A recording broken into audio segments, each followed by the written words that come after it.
जय श्री राधे कृष्ण। अथ तृतीयोध्याय भक्ति के कष्ट की निवृत्ति। श्रीमद् भागवत से सभी जन इसका श्रवण करें। हम आप सबके लिए इसको जैसी की तैसी पहुंचा रहे हैं, जैसी लिखी है भागवत जी में कहानी, बिल्कुल वैसे ही पहुंचा रहे हैं पूरी कथा। सब लोग सुने।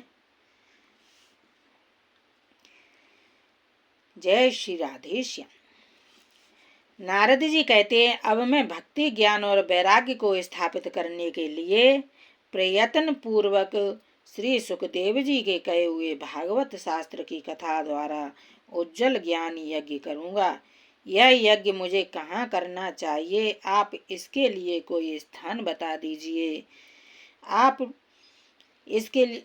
आप लोग वेद के परगामी हैं, इसलिए मुझे इस सुख शास्त्र की महिमा सुनाइए। यह भी बताइए कि श्रीमद् भागवती की कथा कितने दिनों में सुनानी चाहिए और उसके सुनने की विधि क्या है। सनकादि बोले, नारद जी आप बड़े विनीत और विवेकी हैं। सुनिए, हम आपको ये सब बातें बताते हैं। हरिद्वार के पास आनंद नाम का एक घाट है। वहाँ अनेकों ऋषि रहते हैं तथा देवता और सिद्ध लोग भी उसका सेवन करते रहते हैं। भांति भांति के वृक्ष और लताओं के कारण वह बड़ा सघन है और वहाँ बड़ी कोमल नवीन बालू बिछी हुई है। वह घाट बड़ा ही सुरम्य और एकांत प्रदेश में है। वहाँ हर समय सुनहले कमलों की सुगंध आया करती है। उसके आसपास रहने वाले सिंह, हाथी आदि परस्पर विरोधी जीवों के चित्त में भी वैराग्य नहीं है। वहाँ आप बिना किसी विशेष प्रयत्न के ही ज्ञान यज्ञ आरंभ कर दीजिए। उस स्थान पर कथा में अपूर्व रस का उदय होगा। भक्ति भी अपनी आंखों के ही सामने निर्बल और जरा जीर्ण अवस्था में पड़े हुए ज्ञान और वैराग्य को साथ लेकर वहां आ जाएगी। क्योंकि जहाँ भी श्रीमद् भागवत की कथा होती है, वहाँ ये भक्ति आदि अपने आप पहुँच जाते हैं। वहाँ कानों में कथा के शब्द पढ़ने से ये तीनों तरुण हो जाएंगे। सूत जी कहते, इस प्रकार कहकर नारद जी के साथ सनकादि भी श्रीमद् भागवत कथा अमृत का पान करने के लिए वहां से तुरंत गंगा तट पर चले आए। जिस समय वे तट पर पहुंचे, भूलोक, देवलोक और ब्रह्मलोक सभी जगह इस कथा का हल्ला हो गया। जो भगवत कथा के रसिक विष्णु भक्त थे, वे सभी श्रीमद् भागवत अमृत का पान करने के लिए सबसे आगे दौड़ दौड़ कर आने लगे। भृगु, वशिष्ठ, च्यवन, गौतम, मेधातिथि, देवल, देवरात, परशुराम, विश्वामित्र, साकल, मार्कंडे, दत्तात्रेय, पिप्पलाद, योगेश्वर, व्यास और पराशर, छाया सुख, जाजली और जाह्नू आदि सभी प्रधान मुनिगण अपने अपने पुत्र, शिष्य और स्त्रियों समेत बड़े प्रेम से वहां आए। इनके सिवा वेद, वेदांत, उपनिषद, मंत्र, तंत्र, 17 पुराण और 6 शास्त्र भी मूर्तिमान होकर वहां उपस्थित हुए। गंगा आदि नदियां, पुष्कर आदि सरोवर, कुरुक्षेत्र आदि समस्त क्षेत्र, सारी दिशाएं, दंडक आदि वन, हिमालय आदि पर्वत तथा देव, गंधर्व और दानव आदि सभी कथा सुनने चले आए। जो लोग अपने गौरव के कारण नहीं आए, महर्षि भृगु उन्हें समझा बुझा कर ले आए। तब कथा सुनाने के लिए दीक्षित होकर श्री कृष्ण परायण सनकादि नारद जी के दिए हुए श्रेष्ठ आसन पर विराजमान हुए। उस समय सभी श्रोताओं ने उनकी वंदना की। श्रोताओं में वैष्णव, भक्त, सन्यासी और ब्रह्मचारी लोग आगे बैठे और उन सबके आगे नारद जी विराजमान हुए। एक और ऋषिगण, एक और देवता, एक और वेद और उपनिषद तथा एक और तीर्थ बैठे और दूसरी ओर स्त्रियां बैठी। उस समय सब ओर जय जयकार, नमस्कार और शंखों का शब्द होने लगा और अबीर, गुलाल, खील एवं फूलों की खूब वर्षा होने लगी। कोई कोई देव श्रेष्ठ तो विमानों पर चढ़कर वहां बैठे हुए सब लोगों पर कल्प वृक्ष के पुष्पों की वर्षा करने लगे। सूत जी कहते हैं, इस प्रकार पूजा समाप्त होने पर जब सब लोग एकाग्रचित हो गए, तब सनकादि ऋषि महात्मा नारद को श्रीमद् भागवत का महात्म्य स्पष्ट करके सुनाने लगे। जय श्री कृष्ण, जय श्री राधे। सनकादि ने कहा,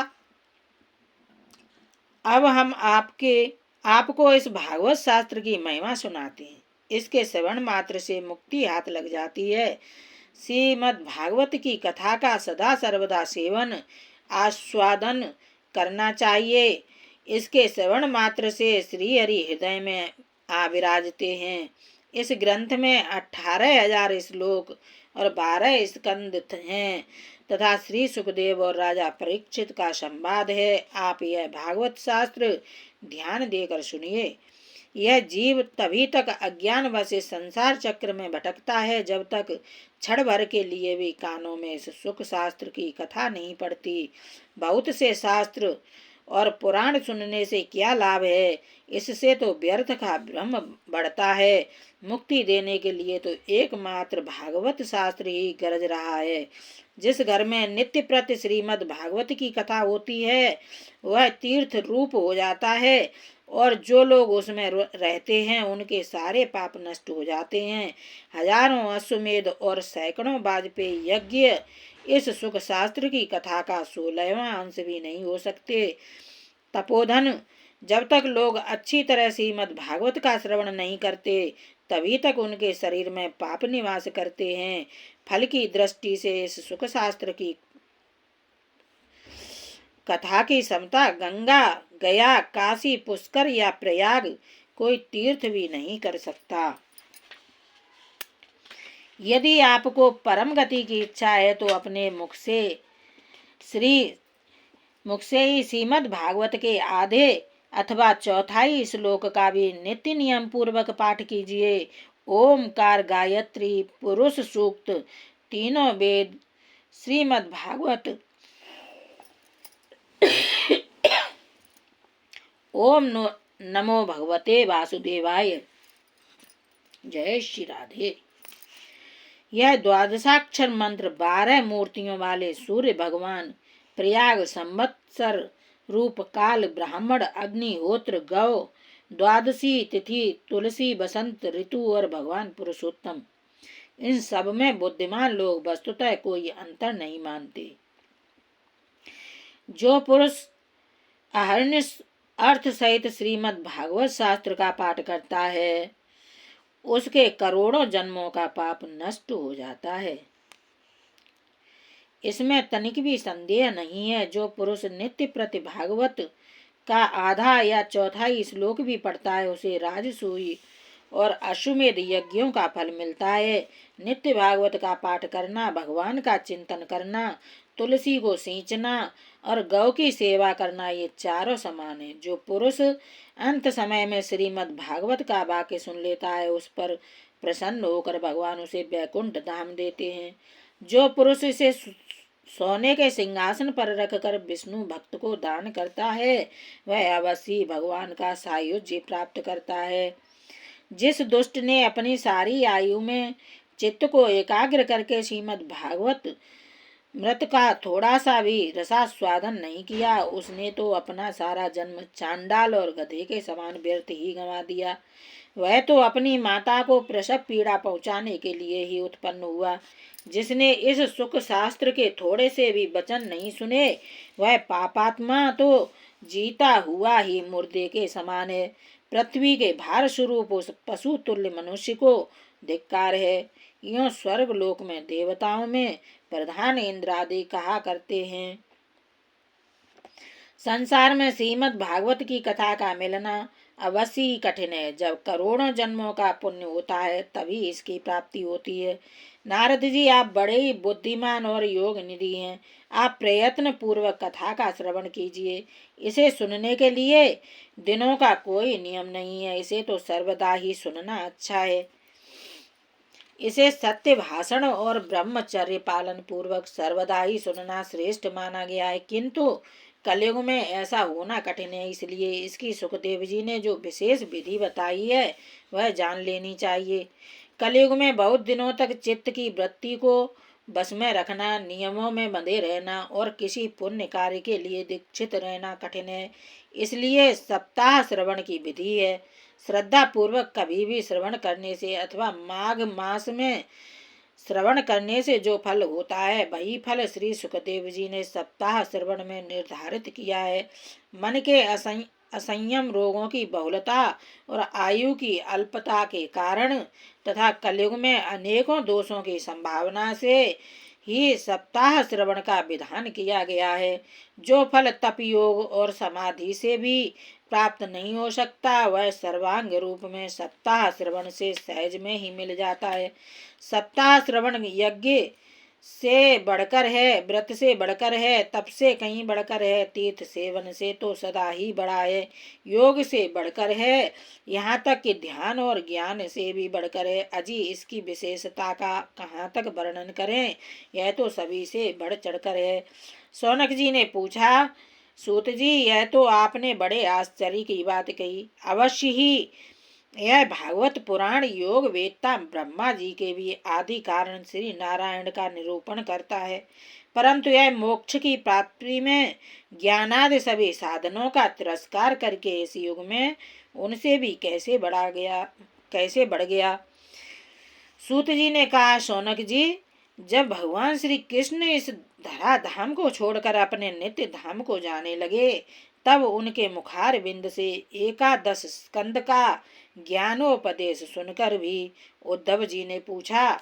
उद्धव जी बोले, गोविंद अब आप तो अपने भक्तों का कार्य करके परम धाम को पधारना चाहते हैं, किंतु मेरे मन में एक बड़ी चिंता है, उसे सुनकर आप मुझे शांत कीजिए।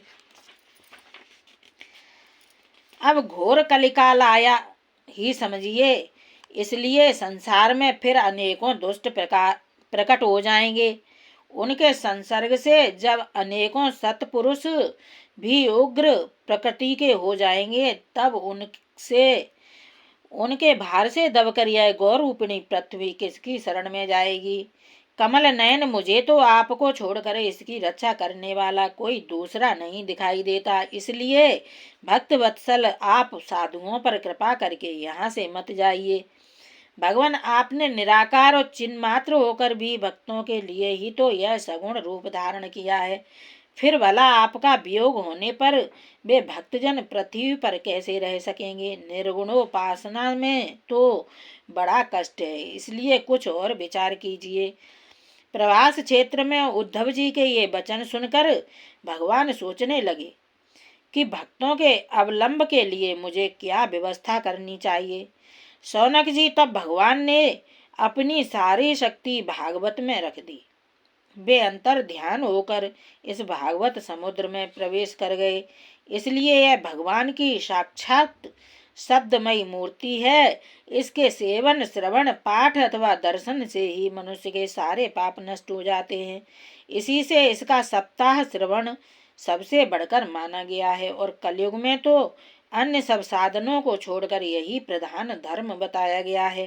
कल काल में यही ऐसा धर्म है जो दुख, दरिद्रता, दुर्भाग्य और पापों की सफाई कर देता है तथा काम, क्रोध आदि शत्रुओं पर विजय दिलाता है। अन्यथा भगवान की इस माया से पीछा छुड़ाना देवताओं के लिए भी कठिन है, मनुष्य तो इसे छोड़ ही कैसे सकते हैं। अतः इससे छूटने के लिए भी सप्ताह श्रवण का विधान किया गया है।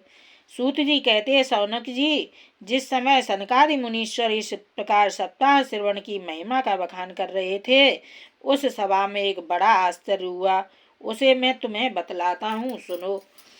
वहाँ तरुणावस्था को प्राप्त हुए अपने दोनों पुत्रों को साथ लिए विशुद्ध प्रेम रूपा भक्ति बार बार श्री कृष्ण गोविंद हरे मुरारे, हे नाथ नारायण वासुदेवा, श्री कृष्ण गोविंद हरे मुरारे, हे नाथ नारायण वासुदेवा, श्री कृष्ण गोविंद हरे मुरारे, हे नाथ नारायण वासुदेवा। जय जय श्री राधे।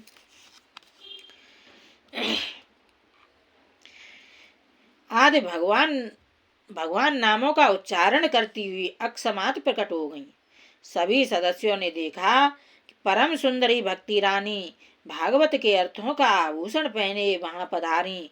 मुनियों की उस सभा में सभी यह तर्क वितर्क करने लगे कि ये यहाँ कैसे आईं, कैसे प्रविष्ट हुईं। तब सनकादि ने कहा, ये भक्ति देवी अभी अभी कथा के अर्थ से निकली हैं। उनके ये वचन सुनकर भक्ति ने अपने पुत्रों समेत